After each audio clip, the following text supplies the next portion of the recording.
بسم اللہ الرحمن الرحیم۔ ہمیں محمد بن مثنیٰ نے یہ حدیث بیان کی، ان کو عبد الوہاب ثقفی نے، ان کو ایوب نے، وہ ابو قلابہ سے روایت کرتے ہیں، وہ انس رضی اللہ تعالی عنہ سے ناقل ہیں، وہ نبی کریم صلی اللہ علیہ وآلہ وسلم سے آپ صلی اللہ علیہ وآلہ وسلم نے فرمایا، 3 خصلتیں ایسی ہیں کہ جس میں یہ پیدا ہو جائیں اس نے ایمان کی مٹھاس کو پا لیا۔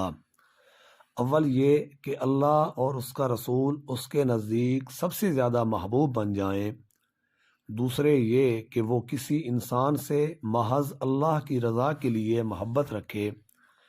تیسرے یہ کہ وہ کفر میں واپس لوٹنے کو ایسا برا جانے جیسا کہ آگ میں ڈالے جانے کو برا جانتا ہے۔